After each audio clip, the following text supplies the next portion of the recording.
안녕하세요. AI 아나운서 한보람입니다. 이번 시간에는 1편에 이어서 미국의 화장품과 OTC 규정 및 인허가 프로세스의 각 단계에 대해 자세히 알아볼 예정이며 준비할 때 주의해야 할 사항과 팁을 말씀드리겠습니다.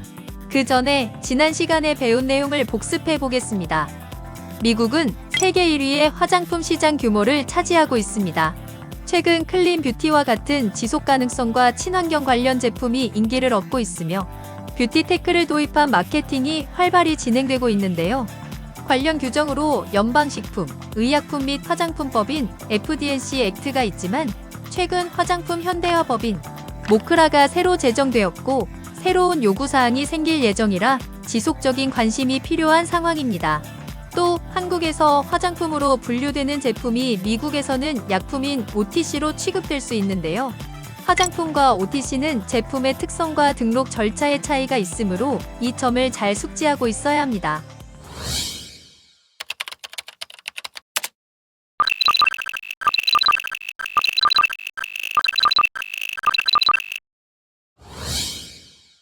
잠깐!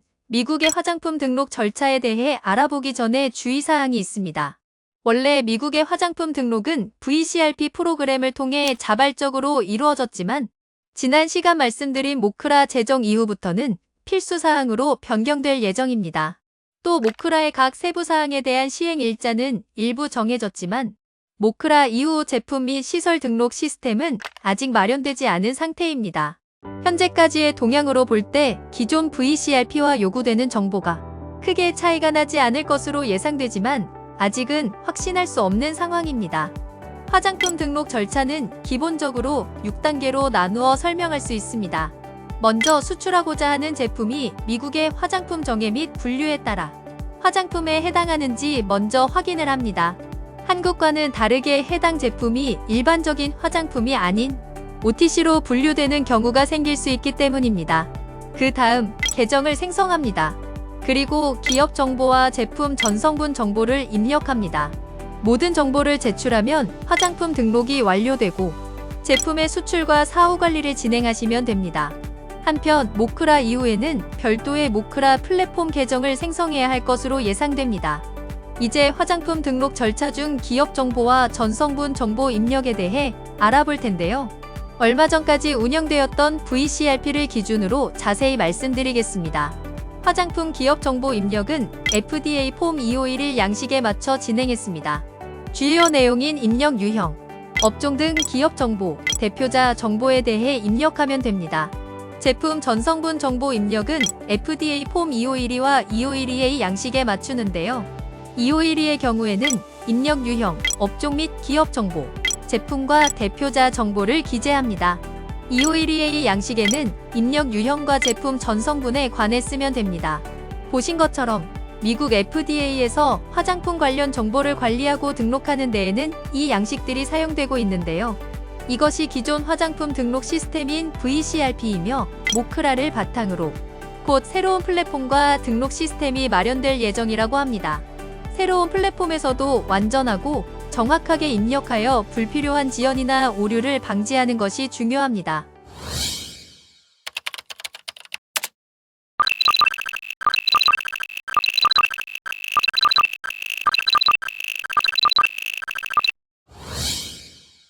이번에는 미국 화장품 성분 규정에 대하여 말씀드리겠습니다.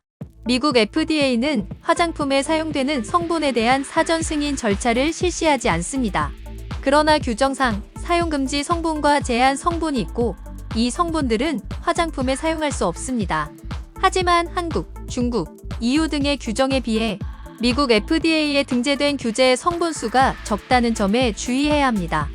또한 미국 FDA의 화장품 규정에서는 소비자가 라벨에 명시되거나 통상적인 사용 조건에 따라 화장품을 사용할 때 위험을 초래할 수 있는 성분의 경우 화장품에 해당 성분을 사용하는 것을 금지하거나 제한하는 구체적인 규정이 존재하지 않더라도 사용할 수 없다고 명시되어 있습니다. 이는 소비자 안전을 위해 특정 성분의 사용을 제한하거나 금지할 수 있음을 의미하는데요. 따라서 화장품 제조사가 자체적으로 성분 안전성을 평가하고 소비자의 건강을 보호해야 합니다. 또한 미국의 화장품 규정은 특히 색소에 대한 관리가 엄격합니다. 색소에 대해 사용이 가능한 목록이 정해져 있을 뿐만 아니라 색소별로 사용이 승인된 제품군과 사용상의 제한 사항들이 추가로 규정되어 있는데요. 특히 일부 색소들은 FDA로부터의 배치 인증이 있어야 하는데 사전에 FDA 시험실을 통해 이 인증을 거쳐야 해당 색소가 들어간 제품을 수출할 수 있습니다. 색소 규정 위반은 수입 통관이 거부되는 주요 원인이 될 수 있으므로 화장품 제조사는 미리 규정을 충분히 숙지하고 준수해야 합니다. 이어서 미국 화장품 라벨 규정도 설명드리겠습니다. 우선 미국 화장품 라벨은 주요 표시면과 정보 표시면 두 가지 영역으로 구분할 수 있는데요. 주요 표시면은 소비자에게 가장 먼저 눈에 띄는 포장의 전면부를 가리킵니다. 반면 정보 표시면은 포장의 전면부를 제외한 나머지 면들을 포괄적으로 의미합니다. 라벨에는 먼저 제품 이름과 제품의 정체성이 가장 눈에 띄도록 표시합니다. 또 진열 시에 평행하게 보여야 하고 온스나 플루이드 온스로 내용량을 기재합니다. 건강상의 위험을 경고하는 문구도 반드시 기재해야 합니다. 그 다음으로 사용 지침과 회사명, 주소를 표기합니다. 마지막으로 전성분표를 기재하는데요. INCI 이름을 기준으로 함량의 내림차 순으로 표기하게 됩니다. 이 외에도 다른 설명이 필요하면 해당 정보를 넣으면 됩니다. 위의 사항들을 정확하고 명확하게 포장해 표기함으로써 소비자에게 제품에 대한 필수 정보를 제공하고 화장품 규정을 준수하는 데 도움이 됩니다. 이러한 표기들은 소비자의 안전과 제품에 대한 신뢰를 높일 수 있습니다.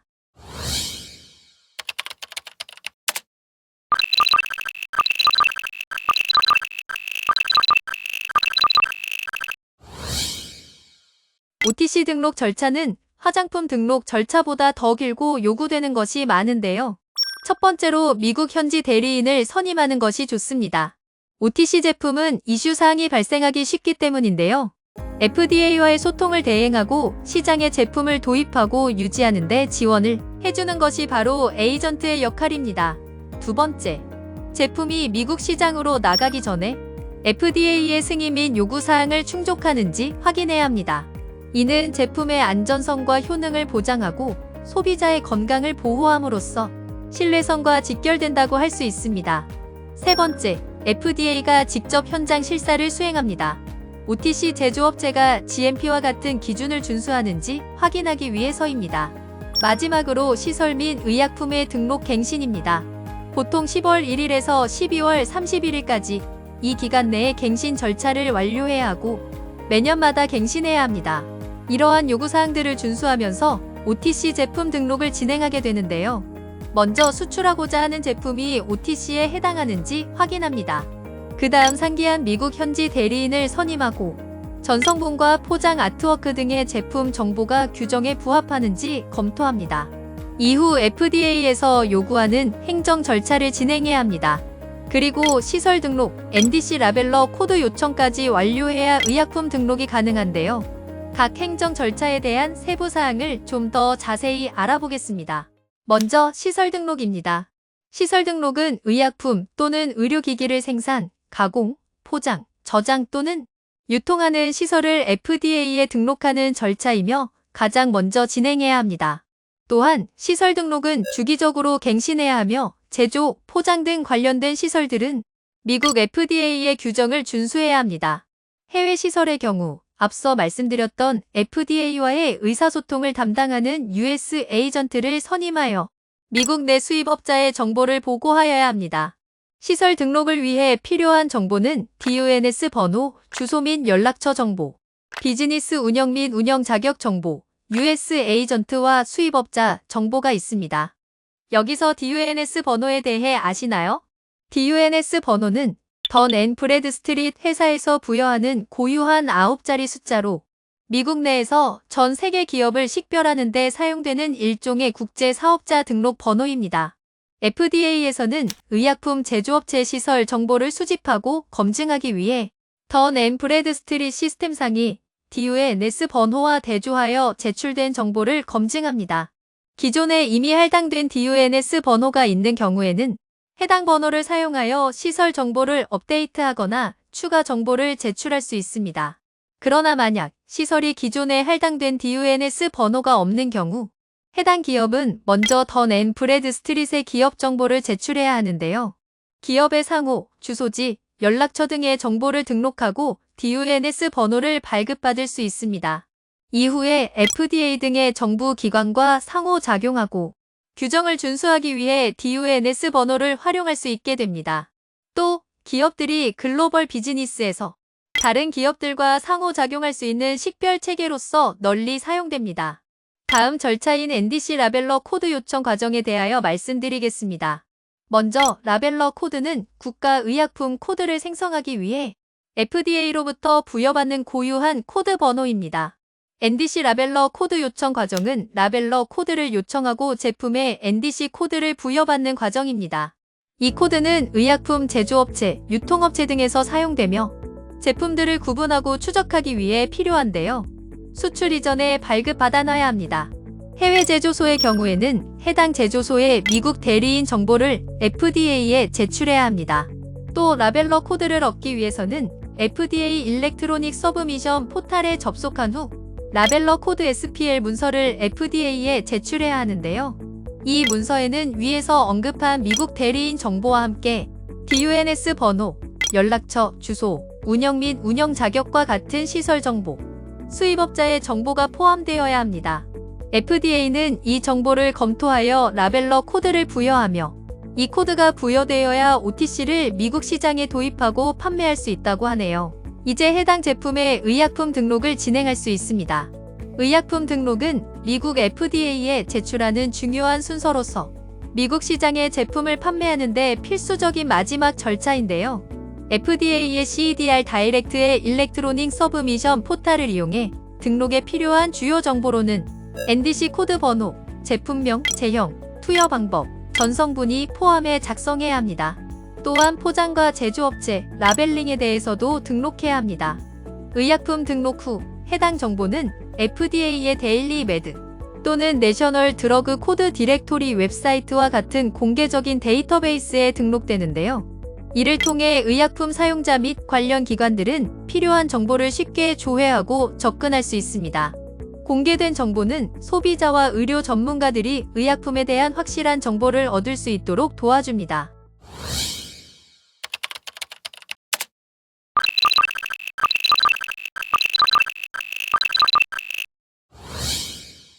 다음은 OTC 제품 규정입니다.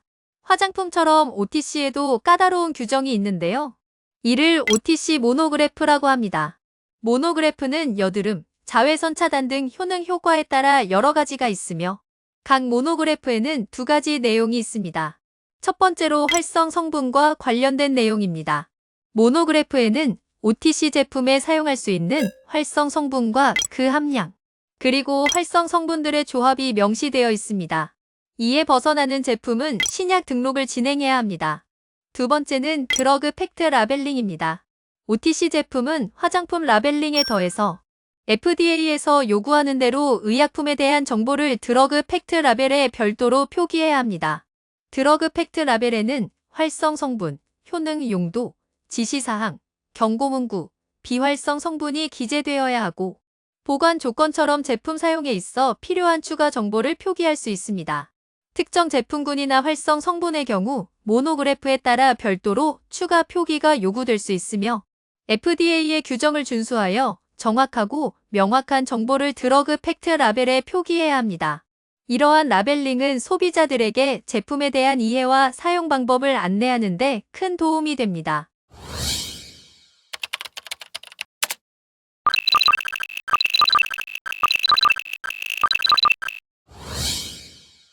미국으로의 화장품과 OTC 수출에 있어 주의사항과 팁을 말씀드리겠습니다. 먼저 화장품입니다. 미국의 화장품 성분 규정은 타 국가에 비해 사용 금지 제한 성분수가 적지만 색소에 대해서는 엄격하게 관리되며 FDA 배치 인증을 받지 않은 색소의 사용은 주요 통관 거부 요인 중 하나입니다. 따라서 제조업체 등은 사전에 FDA 인증 여부를 확인하는 것이 좋은데요. 제품의 품질과 안전성에 대한 책임은 제조업체 등 관련 이해관계자에게 있으므로 관련 이슈에 대한 관심이 필요합니다.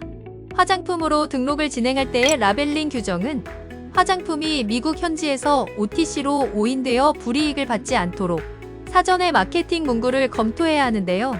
제품의 용도에서 벗어난 라벨링 문구도 주요 수입 거부 요인 중 하나이므로 꼭 확인해야 합니다. 마지막으로 모크라 제정 이후 미국의 화장품 규정은 고도화되고 있는데요. 현재 모크라에서 요구하는 제품 등록과 시설 등록에 필요한 정보는 기존의 VCRP와 크게 달라지지 않을 것으로 전망되지만 모크라로 인하여 화장품의 안전성에 대한 관심이 크게 높아지는 것은 자명하므로 각별한 주의가 필요합니다. 이러한 규정과 현대화법에 대한 적절한 준수는 화장품 업계에 매우 중요하며 제품의 품질과 안전성을 보장하고 미국 시장에서의 성공에 도움이 될 것입니다. 이번에는 OTC 제품과 관련된 주의해야 할 사항과 팁입니다. OTC 제품은 모노그래프를 따르지 않는 경우 신약 등록을 해야 하는데요. 이는 시간과 비용이 많이 드는 과정이므로 처음 수출하고자 하는 경우에는 모노그래프를 따르는 제품을 먼저 수출하는 것이 좋습니다. 또 DUNS 번호 발급이나 시설 등록 등 OTC 등록을 위한 행정 절차에는 예상보다 많은 시간이 소모될 수 있습니다. 따라서 시간을 줄이기 위해 등록이 미리 완료된 기업을 이용하는 것을 고려할 수 있습니다. OTC 제품의 경우 FDA에서 제조소가 GMP 등 관련 기준을 준수하는지 여부를 확인하기 위한 현장 실사를 할 수 있습니다. 그래서 이러한 제반 과정을 전문적으로 담당할 수 있는 미국 대리인의 선임이 중요합니다. 이러한 사항들을 고려하여 OTC 제품 등록을 원활히 처리하고 성공적으로 미국 시장으로 진출하는 것이 중요합니다. 제품의 안전성과 품질을 보장하는 데 최선을 다하며 전문적인 도움을 받을 수 있는 미국 대리인과 협력하여 관련 절차를 진행하는 것이 유리합니다. 지금까지 살펴보았던 내용을 요약해 보겠습니다. 미국은 세계 1위의 화장품 시장이며 북미 권역으로 확대해서 보더라도 아시아를 이은 세계 2위의 커다란 시장 규모를 가지고 있습니다. 최근에 화장품 현대화법이 제정되었는데요. 특히 모크라로 인해 화장품에 대한 새로운 요구사항이 생겨날 예정이므로 지속적인 관심이 필요합니다. 한국에서 화장품으로 분류되는 제품이 미국에서는 의약품인 OTC로 취급될 수 있으며 두 종류 제품의 등록 절차는 상이합니다. 기존의 화장품 등록 시스템인 VCRP는 모크라로 인해 폐지되었지만 모크라에서 요구하는 등록 정보는 크게 VCRP와 다르지 않을 것으로 전망됩니다. OTC 제품의 경우 모노그래프를 따르는 제품을 먼저 등록 진행하는 것이 권장되며 제품의 등록과 관련하여 행정처리 및 제품 검토를 철저히 진행해야 합니다. 지금까지 미국의 화장품 및 OTC 제품의 인허가 절차와 주의사항에 대해서 알아보았습니다. 다음 시간에는 사우디아라비아의 시장 규모와 트렌드에 대해 배워보도록 하겠습니다. 감사합니다.